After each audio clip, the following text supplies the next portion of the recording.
મંત્રી શ્રી ઈશ્વરસિંહ પટેલે કચરા દાંતીવાડા પાઇપલાઇન પ્રોજેક્ટના પમ્પિંગ સ્ટેશન અને દાંતીવાડા હેડ વર્કર્સની મુલાકાત લીધી. પાટણ અને બનાસકાંઠાના 105 ગામના 252 તળાવોને પાણીથી ભરવાનું સરકારશ્રીનું આયોજન છે તેવું મંત્રી શ્રી ઈશ્વરસિંહ પટેલનું કહેવું. મંત્રીશ્રીએ પ્રોજેક્ટની કામગીરી અંગે સ્થળ પર નિરીક્ષણ કરી સંબંધિત અધિકારીઓ પાસેથી કામની પ્રગતિ, તકનીકી વ્યવસ્થાઓ અંગે વિગતવાર માહિતી મેળવી.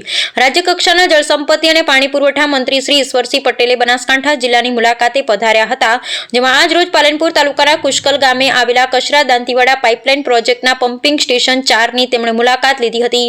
ત્યારબાદ દાંતીવાડા ડેમ તેમજ ડેમ આધારિત બીકે 5 જૂથ પાણી પુરવઠા યોજનાના દાંતીવાડા હેડ વર્કર્સની મુલાકાત લઈ પ્રોજેક્ટની કામગીરી અંગે સ્થળ પર નિરીક્ષણ કરી સંબંધિત અધિકારીઓ પાસેથી કામની પ્રગતિ, તકનીકી વ્યવસ્થાઓ અંગે વિગતવાર માહિતી મેળવી હતી. રામજીભાઈ રાયગુર. આદરણીય પ્રધાનમંત્રી શ્રી નરેન્દ્રભાઈ મોદી સાહેબ જ્યારે ગુજરાતના મુખ્યમંત્રી હતા એ વખતે 2012ની અંદર બનાસકાંઠા જિલ્લાની અંદર પાઇપલાઇન દ્વારા પાણી પહોંચાડવા માટેનું ખાતમુહૂર્ત કરવામાં આવ્યું હતું. આજે આ બધી યોજનાઓની શરૂઆત થઈ છે. તમામ લોકોને પાણી પણ અહીંયા મળતું થયું છે. વલાસરા બેરેજની અંદર પણ સાબરમતી નદીની અંદર 14 જેટલા બેરેજ બનાવવાનું આયોજન છે. એ પૈકી 6 જેટલા બેરેજનું કામ પૂર્ણ થયું છે. બાકીનું કામ જે 8 જેટલા બેરેજ છે એનું પણ કામગીરી ની શરૂઆત થવાની છે. વલાસરા બેરેજની પણ મુલાકાત લેવામાં આવી છે. એની સંગ્રહ શક્તિની વાત કરીએ ત્યારે 4.58 મિલિયન ઘન મીટર એટલે MCM પાણી છે. એની અંદર 2 તાલુકાના 10 ગામોના 2900 હેક્ટર વિસ્તારને સિંચાઈનો લાભ મળવાનો છે.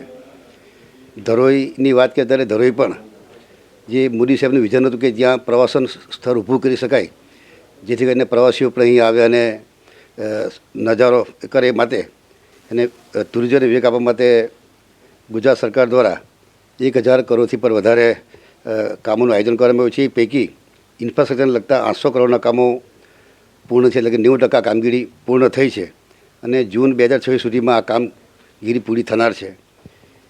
કચરા દાંતીવાડા પાઇપલાઇનની વાત કરીએ તો એ પણ ત્યાં નર્મદા મુખ્ય નહેર આધારિત 1200 કરોડના ખર્ચે ઉડવન સિંચાઈ યોજના ત્યાં પણ હાથ ધરવામાં આવી છે.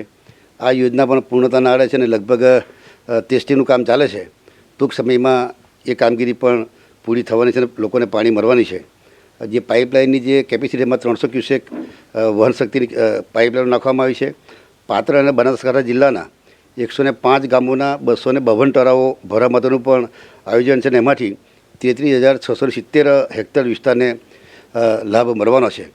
સાથે સાથે અમારા પાણી પુરવઠાની યોજના પણ બનાસકાંઠાના 1234 ગામો છે. મોટાભાગના ગામોની અંદર પાણી પુરવઠાની યોજના દ્વારા ત્યાં પાણી પહોંચાડવામાં આવે છે. દાંતીવાડા જળાશય ખાતે જે ઇન્ટેક વેલ છે એમાં 400 mld નો પ્લાન્ટ છે. એમાં ફિલ્ટર પ્લાન્ટ પણ છે. ત્યાં ભૂગર્ભ સંપની વાત કરીએ તેમાં દાંતીવાડા ખાતે 1,50,00,000 લીટરનો ભૂગર્ભ ટાંકો છે. ગોવા ખાતે 40 લાખ લીટરનો ભૂગર્ભ સમ છે. રાણાઓ ખાતે 5 લાખ લીટરનો ભૂગર્ભ સમ છે અને